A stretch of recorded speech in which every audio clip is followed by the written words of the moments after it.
Hello, and welcome to A Reader's History of Science Fiction. I'm Alex Howe, and this is episode 37, Cyberpunk. Cyberpunk is a genre of science fiction that exploded onto the scene in the 80s and has retained significant popularity ever since, most recently with the video game Cyberpunk 2077. Bruce Sterling, in a preface to William Gibson's Burning Chrome, defined cyberpunk as the, quote, combination of lowlife and high-tech, unquote. That is, the juxtaposition of futuristic technology with the breakdown of the social order, from wealth inequality to rampant crime to political corruption. And of course, that's not all of it. There are certain aesthetic and narrative conventions that are common in cyberpunk, but the idea of lowlife and high-tech is the core of the genre. And of course, lowlife and high-tech wasn't exactly new either. According to Sterling, the cyberpunk movement was inspired by the New Wave movement of the 60s, especially J.G. Ballard with his psychological and dystopian themes. And if you've listened to my episodes about the New Wave, you can probably see the parallels. So many books from the New Wave, from A Clockwork Orange to Stand on Zanzibar, show futuristic new technology side by side with a broken down, failing society, often one ravaged by overpopulation and pollution. Other cyberpunk writers felt similarly. William Gibson credits Samuel R. Delany as his inspiration, especially Delany's novel Nova, where a starship captain attempts to gain economic control of the galaxy by harvesting a rare element from an environment where not only the laws of physics, but also the laws of politics and psychology break down. However, today, Philip K. Dick is best remembered as the precursor to the cyberpunk movement, partially as a result of so many of his stories getting the cyberpunk film treatment in the 80s and beyond. Most famously Blade Runner, but also Total Recall and more like Screamers and Minority Report in later years. Dick's countercultural attitude fits right in with the genre, and indeed Dick was the mentor of K.W. Jeter, the founder of steampunk and the author of 3 authorized sequels to Blade Runner. However, I think this is only half the story. Perhaps the biggest thing that made cyberpunk was the rise of the computer age, with the advent of personal computers, real-life robots, virtual reality, and the like. After all, it's right there in the name. The term cyber comes to us from the real-life study of cybernetics and, no joke, real-life cyborgs, as I discussed way back in episode 13 about robots. The word cyborg continued to be used in its specific role after its inception, but cyber in its original meaning, having to do with networks and control systems, began to be applied to computers in general, where it was of course very relevant. British academic Alice Mary Hilton coined the term cyberculture in 1963, referring even at that early time to the changes in culture brought about by the spread of computers and automation. From this usage, in subsequent years, cyber became something of a generic term like techno, but never strayed far from computers. William Gibson coined the word cyberspace in 1982 for his short story Burning Chrome. He used it almost as a nonsense term for the virtual reality setting used in his world. And yet, this usage was influential enough, and perhaps still close enough to the original meaning of the word cyber, that it soon became associated with real-world computer networks in the early days of the internet. And it's now used for many internet-related terms, mainly focused around law and conflict, like cybersecurity, cybercrime, and cyber warfare. The term cyberpunk first appeared as the title of a short story by Bruce Bethke, written before Burning Chrome, but published in Amazing Stories after it in 1983. In his words, quote, "How did I actually create the word? The way any new word comes into being, I guess, through synthesis. I took a handful of roots, cyber, techno, et al., mixed them up with a bunch of terms for socially misdirected youth, and tried out the various combinations until one just plain sounded right." Unquote. Nonetheless, a number of works that are today regarded as clearly being part of the cyberpunk movement did appear before his story, like Burning Chrome, and most famously the Blade Runner film, also in 1982. '82 was also the year that another important element of the genre began, the Japanese cyberpunk movement. Japanese cyberpunk is considered to have begun with Akira, which began as a manga, or Japanese comic book, before being made into a movie in 1988. Akira is set in a rebuilt post-apocalyptic Tokyo, and tells a complex tale of biker gangs, revolutionaries, the military, and catastrophic psychic powers. Psychic powers seem to show up surprisingly often in cyberpunk for a genre that's mainly tech-focused. In this episode, I'm moving forward a little bit because I want to focus on works that were consciously part of a cyberpunk movement, thus beginning with Beth Key's story. And this is fitting because for many sci-fi fans, the book that really codified the idea of cyberpunk was William Gibson's Neuromancer from 1984. First off, blanket content warning. As you can probably guess from the R-rated movie depictions, a lot of cyberpunk stories deal with more mature and sometimes explicit themes than a lot of other sci-fi. And I know I may have missed some warnings on earlier works. This podcast is not a rigorous rating system, but I thought I should mention it because it's definitely more prominent when it comes to cyberpunk, just so you know where we stand going in. Now, Neuromancer is regarded as the first really big cyberpunk novel. It's set in the same world of The Sprawl from Gibson's earlier short stories, Burning Chrome and Johnny Mnemonic. In The Sprawl, computer hacking is a big black market business. But unlike our version of cybersecurity, it's done in a sometimes physically dangerous virtual reality world, called, of course, cyberspace. The story begins with Henry Dorset Case, a former hacker who was punished for stealing from his employer by having his central nervous system damaged to put him out of a job. He accepts a job from a shady ex-military character in exchange for curing his condition, and soon finds himself falling a lot further down the rabbit hole than he bargained for. It turns out that Case's ex-military contact, Armitage, is being manipulated by a powerful new artificial intelligence called Wintermute.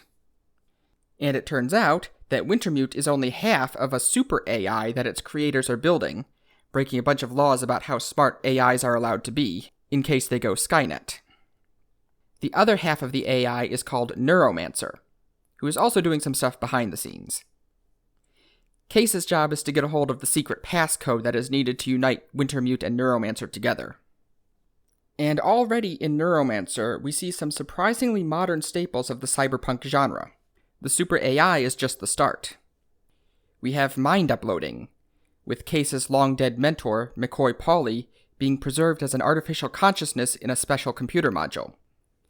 And one big element of cyberpunk, the seemingly limitless options for body modification and enhancement, is seen with Case's handler, Molly Millions, who is a quote-unquote razor girl, modified with retractable claws, enhanced reflexes, and artificial eyes.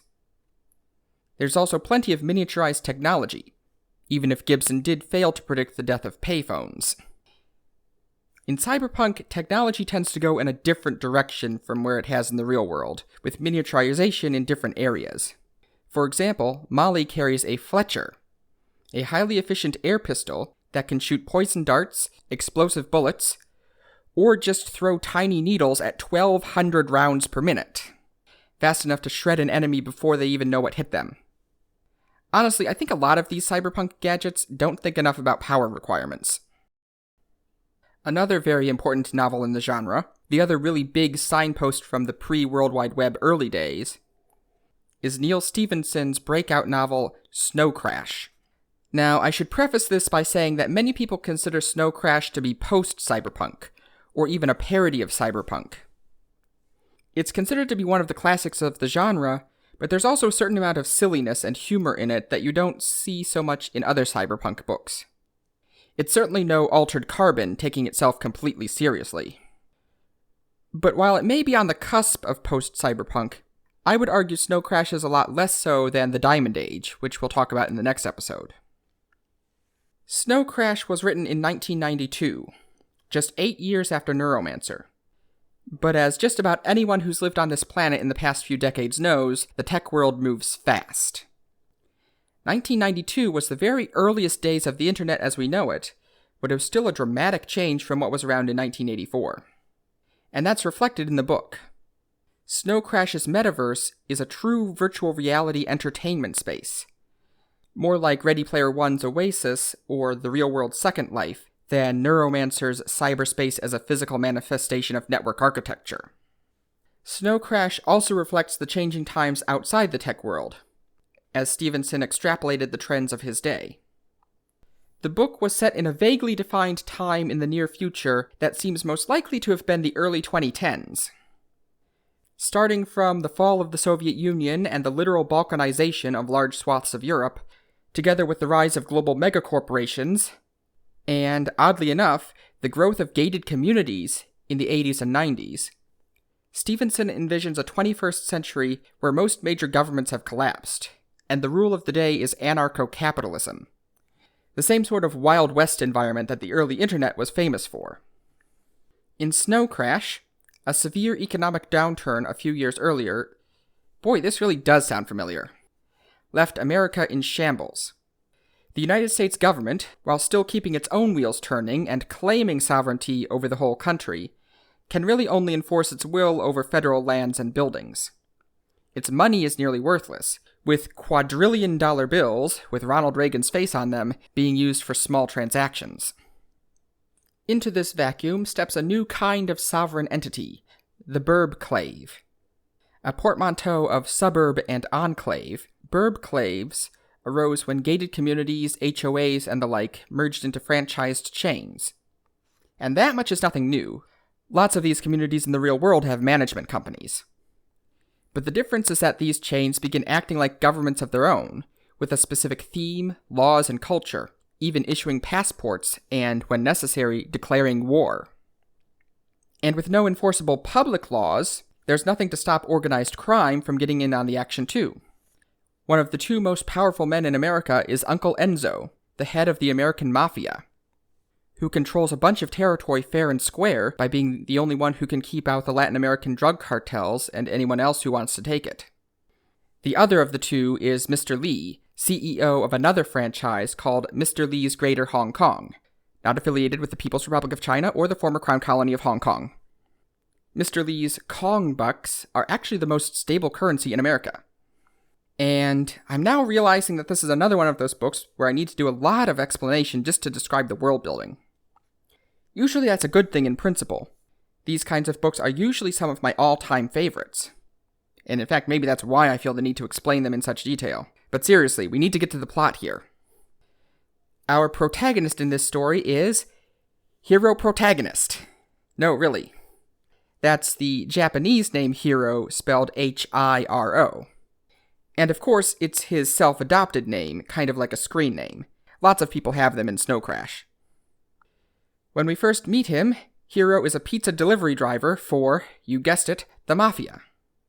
Because seriously, the Italian-American Mafia isn't going to let anyone else get away with making pizza if they can help it. Service is very reliable. Delivered in 30 minutes or less, or the driver sleeps with the fishes.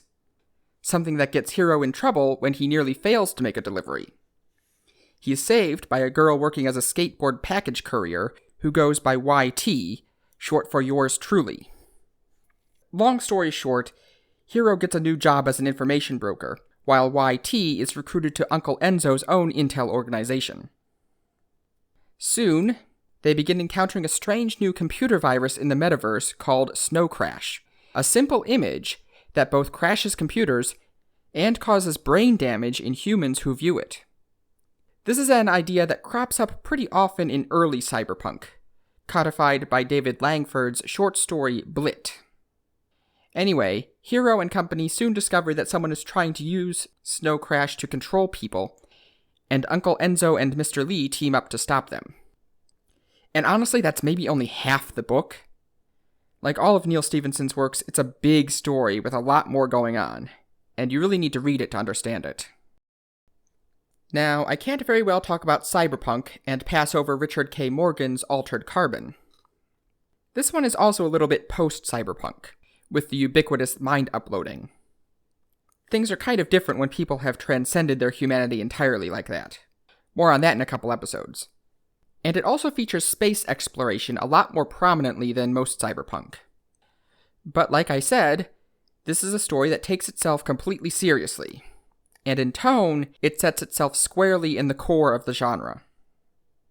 In Altered Carbon, most people have their minds uploaded into cortical stacks, backup computer drives implanted in the spinal cord. This allows them to jump to new bodies, colloquially called sleeves, when they die. Only minority religious groups seem to worry about the fact that these stacks are really just copies of the original. With this technology, wealthy people can live forever by using cloned bodies and off-site backups, earning the name Methuselahs, while the poor are stuck sitting on a shelf powered down indefinitely. I think I mentioned that themes of social and economic inequality are also very common in Cyberpunk. Takeshi Kovacs, an off-worlder, is digitally transmitted to Earth, where he is hired to investigate the murder of a Methuselah, Lawrence Bancroft. Bancroft is of course still alive because of his backups, but his murder looks like a suicide, and he has some missing memories, both of which make the whole thing look very odd. It gets even odder when everyone from a Russian operative to Bancroft's own wife try to stop the investigation. Predictably, it soon descends into organized crime and political conspiracies. Another very popular book in this genre from the past decade is Ernest Cline's 2011 novel, Ready Player One. This one's a bit lighter fare, being a young adult novel. Outside of the Oasis itself, the technology is more standard fare, logical progressions of what we see today. I mean, I don't know. Maybe the Fletcher and the rat thing and all the crazy body modifications we see in Neuromancer and Snow Crash were considered plausible progressions from the technology of the 80s and 90s. But Ready Player One certainly feels more plausible to me. In Ready Player One, set in the year 2045, the internet has been pretty much subsumed by a virtual reality world called the Oasis. When James Halliday, creator of the Oasis, dies, he leaves behind a hidden Easter egg somewhere in the Oasis that will give the first person to find it total control. A high school kid named Wade Watts is the first person to solve even the first clue to the puzzle, and he now has to find the egg before the evil corporate overlords get their hands on it. And although it's lighter fare, the world of Ready Player One is very much cyberpunk.